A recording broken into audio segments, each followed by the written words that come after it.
உங்களுக்கு நிம்மதி உண்டாகுவதாக. தேவனுடைய இரக்கங்கள் அதிகமாவதாக.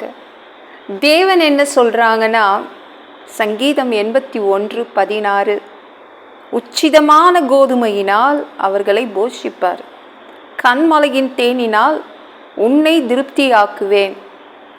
நல்லதெல்லாம் உங்களுக்கு கொடுப்பார், அப்போனா கெட்டதெல்லாம் கொடுக்க மாட்டாருங்க. வேஸ்டானது வீணாக போனதெல்லாம் கொடுக்க மாட்டார். இப்போத்துக்கு எது நல்ல ஆசீர்வாதமோ அதை உங்களுக்கு கொடுப்பாரு. சரிங்களா? ஓட்ட உடசில் வச்சுட்டு வாழ்ந்துட்டுருக்கேன் எத்தனை பேர் சொல்கிறீங்க? நாங்கள் ஓட்ட வண்டிங்க, ஒரு சின்ன வீடுங்க, அப்படி தாங்க வாழ்ந்துட்டுருக்கேன், அப்படி தான் அட்ஜஸ்ட் பண்ணி வாழ்ந்துட்டுருக்கேன். உங்களுக்காக தேவன் எல்லாம் நல்லதாக எடுத்து வச்சுருக்காருங்க. சரிங்களா? இப்போத்துக்கு எது நல்லதோ அந்த ஆசீர்வாதங்களை உங்களுக்கு கொடுப்பாரு. சரிங்களாங்க? உங்களுக்கும் உங்கள் வீட்டுக்கும் நல்ல நன்மைகளால் உங்களை நிரப்ப போகிறாரு. சரிங்களா? உச்சிதங்களை கொண்டு திருப்திப்படுத்துவார், போஷிப்பார். என்னங்க புதுசாக எதுவும் வாங்கவே முடியலங்க, அப்படி என்னையால் முடியலையே, என்கிட்ட பணம் இல்லையே, எத்தனை பேர் சொல்கிறீங்க? ஒருத்தங்க சொன்னாங்க என்கிட்ட, நான் மிக்சி ரிப்பேர் பண்ணலான்னு நான் கடையில் போய் கொடுத்தேன். அதை நம்ம ஜெயலலிதா அம்மா இருக்கும்போது எனக்கு கொடுத்தது, எல்லாருக்கும் கொடுத்தாங்கல்ல அந்த டைமு, அப்போ உள்ள மிக்சி. என்னம்மா எல்லாருமே அந்த மிக்சியை போட்டு வேறு மிக்சி வாங்கிட்டாங்க, நீங்கள் இன்னுமா இந்த மிக்சியை வச்சிட்ருக்கீங்க? அந்த ரிப்பேர் பண்ணுற கடைக்காரர் கேட்டாராம். அவங்க என்கிட்ட சொன்னாங்க, எங்களால் மிக்சி வாங்க முடியலையேங்க அப்படின்னு. தேவன் கொடுப்பாருங்க, தேவன் நல்லதை கொண்டு உங்களை அவர் திருப்திப்படுத்துவார். சரிங்களா? நீங்கள் கவலைப்படாதீங்க. சரிங்களா? நாளைக்கு நான் என்ன சாப்பிடுவேன், நாளைக்கு நான் என்ன செய்ய போகிறேன், கவலைப்படாதீங்க.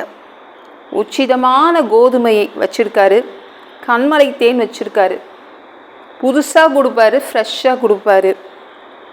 இருக்கிறத வச்சு கப்சுப்புன்னு வாழ்ந்துக்கிறேங்க, வீட்டு சத்தம் வெளியில் தெரியக்கூடாதுல்ல, அப்படி தான் எங்கள் அம்மா அப்பா என்னை வளர்த்தாங்க.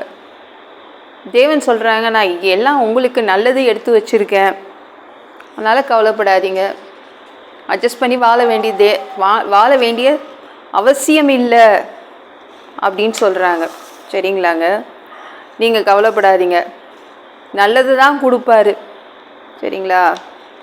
என்னங்க இந்த வசனம் என் வாழ்க்கைக்கெலாம் அப்ளை பண்ண முடியாது, இந்த வசனம் எனக்கு ஒத்து போகாது, என் வாழ்க்கையோடு ஒத்து போகாது, இது எனக்காக எடுத்துக்க முடியாது.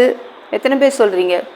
நான் கேட்குற சில கொஸ்டின்ஸ் கேட்க போகிறேன், நீங்கள் அதுக்கு பதில் சொல்லுங்கள். நீங்கள் ஏசப்பாவுடைய பையன் தானே, நீங்கள் ஏசப்பாவுடைய பொண்ணு தானே, அப்போ இந்த வசனம் உங்களுக்கு தானே, இந்த ஆசீர்வாதம் உங்களுக்கு தானேங்க. அப்புறம் ஏங்க கவலைப்படுறீங்க? இது உங்களுக்கு தான் இந்த வசனம் உங்களுக்காக தான் பேசுது, இந்த ஆசீர்வாதங்கள் எல்லாம் உங்களுக்கு தான். சரிங்களா? தேவன் நல்லதை கொடுப்பாரு, பெற்றுக்கொள்ளுங்க. ஓகேங்களாங்க? நீங்கள் யோவான் 21:9 எடுத்து படித்து பாருங்களேன். சீடர்கள் மீன் பிடிக்க போகிறாங்க, இயேசு கறி நெருப்பு போட்டு அந்த கறி நெருப்பு மேலே என்ன வச்சார்? மீன் வச்சுருந்தார், அப்புறம் அப்பங்கள் வச்சுருந்தார். நீங்கள் சாராலும் ஆபிரகாமும் வேலைக்காரங்களும் விழுந்து சமைச்சு கொடுத்தாங்க, தேவனும் 2 தேவதூதர்கள் வரும்போது. ஆனால் இங்கே எல்லாமே தலைகீழ நடக்குது பார்த்தீங்களா? இவங்க மீன் பிடிக்க போயிருக்காங்க, ஏசு சமைச்சு கொடுக்குறாரு. ஐயோ பாவம், பிள்ளைங்க டயர்டாகி வருவாங்க, என்னுடைய சீடர்கள் டயர்டாகி வந்துடுவாங்க, பசியோடு வருவாங்க, நானே ரெடி பண்ணி வச்சுடுறேன். தயார் நிலையில் உங்களுக்காக எல்லாம் வைக்கப்பட்டிருக்குது. எல்லாமே தேவன் உங்களுக்காக. ஐயோ என் பிள்ளைங்க கவலையோடு வருவாங்க, கண்ணீரோடு வருவாங்க, வருத்தத்தோடு வருவாங்க, நான் தயாரித்து எல்லாத்தையும் வச்சுருக்கேன், தயார் நிலையில் எல்லாத்தையும் உங்களுக்கு கொடுக்கறதுக்கு வச்சுருக்கேன், நீங்கள் வாங்கிக்கோங்க அப்படின்னு சொல்கிறாங்க. சரிங்களா? சீடர்கள் எவ்வளோ சந்தோஷமாக இருந்திருக்கோம்ல, கறி நெருப்பில் சுட மீன், சுட அப்பங்கள், அதை பார்த்து எவ்வளோ சந்தோஷப்பட்டிருப்பாங்க. தேவன் நமக்காக எல்லாத்தையும் ரெடி பண்ணி வச்சுருப்பார், எல்லாம் ஃப்ரெஷ்ஷாக, எல்லாம் புதுசாக, நல்ல ஆசீர்வாதங்கள் உங்களுக்காக எடுத்து வச்சுருக்காரு. அதனால் பயப்படாதீங்க. அது மட்டும் இல்லை பாருங்களேன், அடுத்தது என்ன சொல்கிறார் பாருங்களேன் ஏசு. யோவான் 21:10, இப்பொழுது பிடித்த மீன்களில் சிலவற்றை கொண்டு வாருங்கள்.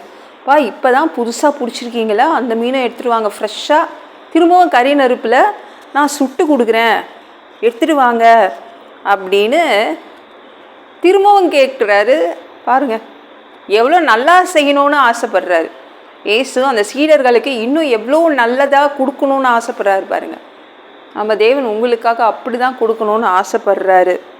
சரிங்களா? அவர் நினச்சிருந்தா எல்லாருக்கும் ஒரு பார்சல் கட்டி வச்சுருந்துருக்கலாம்ல. சீடர்கள் வந்தவனே, இந்தாப்பா உனக்கு இந்த பார்சல், உனக்கு இந்த பார்சல்னு கையில் கொடுத்துருந்துருக்கலாம். இல்லை, சுட சுட என்னுடைய சீடர்களுக்கு சுட சுட சாப்பாடு கொடுப்பேன், நல்லா சூடாக பரிமாறுவேன், ஃப்ரெஷ்ஷாக சமைச்சு கொடுப்பேன். அவர் எவ்வளோ பெரிய தேவன்! இவங்களுக்காக மீன் பிடிக்கிற இவங்களுக்காக இறங்கி வந்து கொடுக்குறாரு. ஏன்னா நம்ம அவருடைய பிள்ளைங்க, அவருடைய பொண்ணுங்க, அவருடைய பையனுங்க எல்லாம் தயாரித்து வச்சுருக்கார். யாருக்காக? உங்களுக்காக தான். வாங்கிக்கோங்க, உரிமை பாராட்டுங்க. அவர் அப்பா, நீங்கள் பிள்ளைங்க, அந்த உரிமையை எடுத்துக்கோங்க. சரிங்களா? தள்ளி தள்ளி ஏன் நிற்கிறீங்க? கிட்ட வாங்குங்க. நம்ம அப்பா வீடு தான் இது. சரிங்களா? வேற யாரும் கிடையாது. ஏன் தள்ளி ஒதுங்கி நிற்கிறீங்க? உள்ளே வாங்குங்க, உள்ளே வாங்க, உரிமை எடுத்துக்கோங்க. இந்த வசனம் உங்களுக்கு தான். இந்த வீடியோ பிடிச்சிருந்துச்சுன்னா மற்றவங்களுக்கு ஷேர் பண்ண மறக்காதீங்க. கர்த்தர் உங்களை ஆசீர்வதிப்பாராக. ஜெபம் பண்ணலாமா?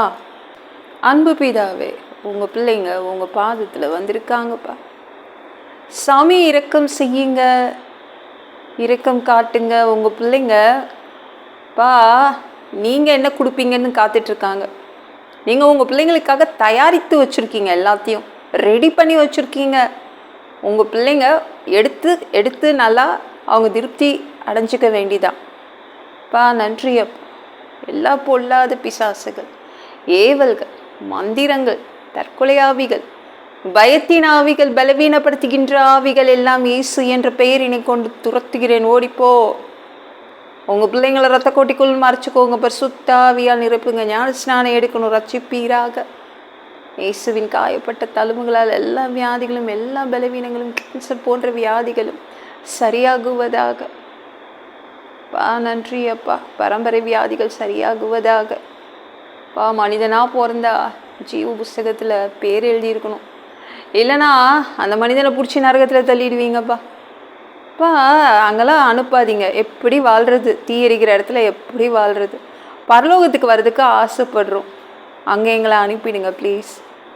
அடித்து உதச்சி திருத்தி எங்களை அங்கேயே அனுப்பிடுங்க.